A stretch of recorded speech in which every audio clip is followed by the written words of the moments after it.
నమస్తే, నేను Madhavi. Welcome to Q news. Ailapur భూ వివాదం ఇది 80 ఏళ్ల నుంచి నడుస్తున్న భూ వివాదం. లక్షలాది మంది రైతులకి చెందిన భూమి కొంతమంది వచ్చేసి దాన్ని కొట్టేసి వెంచర్లు చేసి అమ్మేసిన భూమి. 80 ఏళ్లుగా ఈ భూ వివాదం అనేది సాగుతుంది.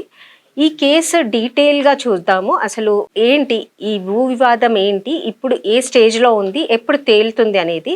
మనతో దీని గురించి బాధితులు plus high court advocate Manik Yadav గారు ఉన్నారు. వాళ్ళ భూమి కూడా దీంట్లో ఉంది. సో డీటెయిల్గా సార్ మనకి చెప్తారు దీని గురించి. సార్ నమస్తే. నమస్తే మేడం. సో ఐలాపూర్ భూ వివాదం ఇప్పుడు 80 ఏళ్ళది ఇది కేసు.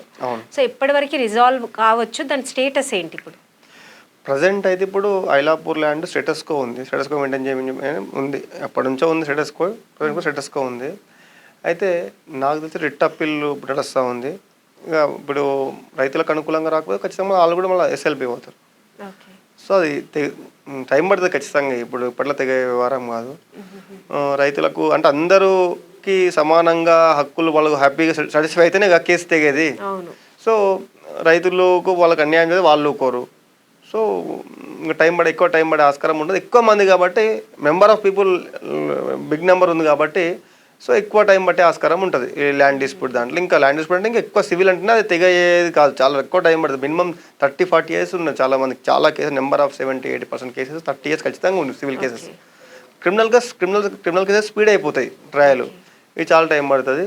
ప్రజెంట్ ఐలాపూర్ రైతుల పరిస్థితి ఏంటంటే ఇక వాళ్ళందరూ కూడా వ్యవసాయం ఇప్పటి నుంచి కాదు, డే 1 నుంచి కూడా రైతులు వాళ్ళు పొజిషన్లు ఉన్నారు. వ్యవసాయం చేసుకుంటూ మట్టి కక్కి రైతులు వాళ్ళు. సో ఖచ్చితంగా ఐలాపూర్లో ఉన్న ప్రతి గజం కూడా ఐలాపూర్ రైతులకే చెందాలి. ఇది వాస్తవం. ఇది నేను ఒక ఐలాపూర్ బిడ్డగా చెప్తున్నా. నేను కూడా రైతు బిడ్డనే. నేను చిన్నప్పటి నుంచి అక్కడనే పుట్టి అక్కడనే పెరిగి BTech, MTech, LLB, LLM, present PhD చేస్తున్నా. పిహెచ్డీ హోల్డర్గా నేను 2 degrees 2 PGs 1 PG చదువుకుని ఒక అడ్వకేట్గా ఇప్పుడు నేను ఒక ఉద్యోగం తీసుకుంటా ఉంటే మా ఊరంతా ఇక్కడ వెనకగా పడిపోతుంది. సో ఒక అడ్వకేట్గా ఉండి మనం చట్టం పైన ఒక గ్రిప్ తెచ్చుకొని మన ఊరు సమస్యలు ఎట్లా పరిష్కరించుకుందాం ఆలోచనతో అడ్వకేట్గా చేసుకున్నాను. సో మీరు కూడా దాంట్లో బాధితులేనా? మేము కూడా విలేజ్ ఓడర్నే కానీ మాకు కూడా ల్యాండ్ ఉంది ఐలాపూర్లో.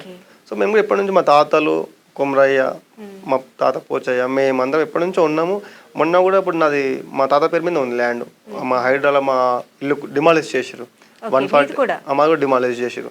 148/2 పట్టా ల్యాండ్ మాది. 1954 నుంచి మాకు పొజిషన్లో మేము ఉన్నాము. మేము ల్యాండ్ మాది ఐలాపూర్లోనే. నేను ఒక్కరిని కాదు, ఇప్పుడు నా ఏజ్ 35 years. మా నాన్న వాళ్ళ దాదాపు 100 years చరిత్ర కదా. ఎప్పటి నుంచో పొజిషన్లో మేము ఉన్నాము. ల్యాండ్ మాది అయినా కానీ వితౌట్ నోటీస్ మాది కూల్చారు. వితౌట్ నోటీస్, ఒక నోటీస్లో అసలు ఏది లేదు. వాంటెడ్గా మాది డిమాలిష్ చేశారు. హైకోర్టుకి వెళ్ళినాం. మనం ఏం ఇప్పుడు కొట్లాడడానికి ఫైట్ చేయడానికి లేదు కదా. ఏమన్నా కోర్టులోనే పోవాలి. కోర్టుకి వెళ్ళాం. మాకు హైకోర్టు ఒక ఆర్డర్ ఇచ్చింది. అంటిల్ ఫర్దర్ ఆర్డర్ దాన్ని ముట్టుకోవద్దని చెప్పింది. 15 days నోటీస్ ఇస్తుంది హైడ్రా కూడా. అవును. 15 days నోటీస్లో మనం ఏం చెయ్యొచ్చు అంటే 15 days స్టే తెచ్చుకోగలుగుతామా? తెచ్చుకోవచ్చు. ఇప్పుడు నోటీస్ అంటేనే అది. నోటీస్ అంటే ఏంటంటే బాబు నీ ఇల్లు కూలుస్తున్నాము, నీకు నోటీసు అంటే. నోటీస్ అంటే ఏంది? నోటీసులు ఏముంటుంది ఇగో నీ దగ్గర ఇవి లేవు అని ఆరోపణ. నోటీస్ అంటే ఏంది? నీకు నీ దగ్గర ఇవి లేవు హౌస్ నెంబర్ లేదు, పర్మిషన్ నీకు లేదు, ఈ డాక్యుమెంట్స్ అన్ని తీసుకుని పలానా రిక్వైర్డ్ డేట్కి మా ఆఫీస్కి రావాలి. నువ్వు వచ్చి చూపించుకుంటే నీకు ఆ నోటీసు అప్లికేబుల్ కాదు. నువ్వు రాని పక్షంలో నువ్వు అలా డిలే చేస్తే విత్గా నీకు ఆఫ్టర్ 15 days 15 రోజుల తర్వాత వచ్చి నీ యాక్షన్ తీసుకునే ఆస్కారం ఉంటుంది. అది నోటీసు. అంటే నోటీస్ ఎలా వస్తుంది? ఇంటికి ఎవరైనా ఇస్తారా మున్సిపల్ వాళ్ళు వచ్చి, లేకపోతే డైరెక్ట్ పోస్ట్ వస్తుందా? ఎలా నోటీస్ ఎట్లా రావచ్చు? జనరల్గా అయితే ఇప్పుడు ఐలాపూర్ దాంట్లో ఇక్కడ కానీ నోటీసులు తెచ్చి డైరెక్ట్ గోడ కతికేస్తారు. ఇంట్లో ఉంటే ఇంట్లో ఇచ్చి పోతారు. అంటే మన ఇంటి కూల్చేది ఉంటే మన ఇంటికి అంటేసిపోతారు. అంటేసిపోవడం ఎక్కడైనా సరే అంతే. అంటేసిపోవడం కానీ ఇచ్చిపోవడం కానీ జరుగుతారు. ఆ నోటీసులు ఏముంటుంది? మీ ఎక్స్ప్లెనేషన్ కావాలి మీది. ఇప్పుడు మీ ప్రేయర్ మాకు ఇవ్వాలని. అది మంచిది. నోటీస్ ఇస్తే మంచిది. నోటీస్ ఇస్తే మనకు తెలుస్తుంది కదా ఇట్లా ఉందని చెప్పి నువ్వు కోర్టుకు వెళ్ళడము ఇంకా చేసుకోనికి ఉంటుంది. ఇప్పుడు నోటీస్ ఇస్తే ఏంటంటే ఇప్పుడు అడ్వకేట్లో ఇంకోళ్ళు హుషారైపోయి మళ్ళీ కోర్టుగా స్టే తెచ్చుకుంటారు కదా. అప్పుడు మేము హైడ్రా పెట్టి కూడా వేస్తే కానీ అట్లా ఆలోచన. సో వితౌట్ నోటీస్ కూల్చేసారు. చాలా కూలిస్తేనే కదా వాళ్ళు సాటిస్ఫై అయ్యేది. అదే ఇప్పుడు వెలుగుమెట్లది అట్లాగే జరిగింది. ప్లస్ ఇక్కడ మనకి బిల్డర్ది ఒక వాసవి కన్స్ట్రక్షన్స్ బిల్డర్ది ఏదో జరిగింది కదా. విల్లాస్ కానీ ఫ్లాట్స్ కానీ కూల్చేశారు మొత్తం. మొన్న హైకోర్టు చెప్పింది హైడ్రా క్లియర్గా మీకు గ్రౌండ్స్ ఏందని అడిగింది హైకోర్టు. వాళ్ళు చెప్పలేకపోతే తర్వాత మళ్ళీ చెప్పినట్టు క్లియర్గా హైకోర్టు మొన్న చెప్పింది వాళ్ళకి హైడ్రా వాళ్ళకి ఎఫ్టీఎల్, బఫర్ జోను, నాలాలు, రోడ్లు, పార్కులు కబ్జా చేస్తే నోటీస్ ఇచ్చి కులవటమని చెప్పింది. వితౌట్ నోటీస్ కాదు. అది ఏంది ఎఫ్టీఎల్ బఫర్ జోన్లో కడితే చెరువులల్లా, నాళాలల్లా, రోడ్లల్లా, పార్కులల్లా కడితే నోటీస్ ఇచ్చి కూల్చమని చెప్పింది. ఇప్పుడు మాదైతే చెరువు కాదు, నాలా కాదు, బఫర్ జోన్ కాదు, గవర్నమెంట్ ల్యాండ్ కాదు, మరి పట్టా ల్యాండ్ వితౌట్ నోటీస్ మీద కూల్చేసారు. అదే ఇల్లీగల్ కే నోటీస్ ఇచ్చినప్పుడు లీగల్ గా కట్టుకున్న దానికి నోటీస్ కంపల్సరీ కదా. మాకు ప్రేయర్ సరే నువ్వు కూలుస్తావా ఇంకా మంచిగా నీ ఇష్టం పక్కకి పెట్టాది. ఇప్పుడు 1000 మంది వచ్చి నువ్వు కూల్చినప్పుడు ఎవరు ఒక్కరు ఏం చేయనీకుంటుంది? ఏం చేయనీకుంటుంది కదా. 100 మంది పోలీసు ఏం చేయని ఎవరు ఒక్కరు నిస్సాగాడు కదా. ఆయన ప్రేయర్ వినాలి కదా. ఇప్పుడు ఐలాపూర్ అనేది ప్రైవేట్ ప్రాపర్టీ, 2 వ్యక్తుల మధ్య పంచాయతీ, అది ఎప్పటి నుంచో నడుస్తుంది. వాస్తవానికి ఐలాపూర్ రైతులు చెందాల్సిన భూమి నిజానికైతే చెప్తున్నా కదా 1948-49 అప్పుడే మాకు నిజాం వ్యవస్థ రద్దు అయిపోయింది. 1961 గ్రామాలల్లో నిజాం వ్యవస్థ మొత్తం కూడా సర్ఫైకాస్ ల్యాండ్స్ ఏవైతే ఉన్నాయో 1961 గ్రామాలు మొత్తం కూడా ఈరోజు క్లియర్ అయిపోయి అక్కడ రైతులు హక్కులు గావించబడతా ఉన్నారు. వాళ్ళు అమ్ముకుంటా ఉన్నారు. వాళ్ళకి పట్టాలు వచ్చినాయి. వాళ్ళకు 1961 గ్రామాలు సర్ఫాకాస్ ల్యాండ్స్ ఉన్నాయి. ఐలాపూర్ ల్యాండ్ గ్రామాలే ఇవన్నీ కూడా. ఈ 1961 గ్రామాలేమో అక్కడ రైతులకు హక్కులు గావించబడ్డాయి. వాళ్ళు అమ్ముకుంటా ఉన్నారు. ఐలాపూర్లో ఒక్క దగ్గర నిజాం వ్యవస్థ ఉంటుందా? ఇప్పుడు ఇక్కడ కూడా తెలంగాణలో నిజాం వ్యవస్థ రద్దు అయిపోయింది కదా. ఐలాపూర్లో ఎందుకు ఉంటుంది? ఫ్యాబ్రికేట్ చేసిర్రు, పబ్లిక్ని ఫూల్స్ చేసిర్రు, అక్కడ ఉన్న రైతుల్ని ఫూల్స్ చేసి అమాయకులు అని చెప్పేసి వాళ్ళ జీవితాలతో ఆడుకుంటా ఉన్నారు. ఇప్పుడు ఊరి మీదకి వచ్చి ఎంక్రోచర్స్ అంటా ఉన్నారు. ఎప్పటి నుంచో వ్యవసాయం చేసుకుంటున్న రైతులకు ఐలాపూర్లో భూమి ఉండదంట.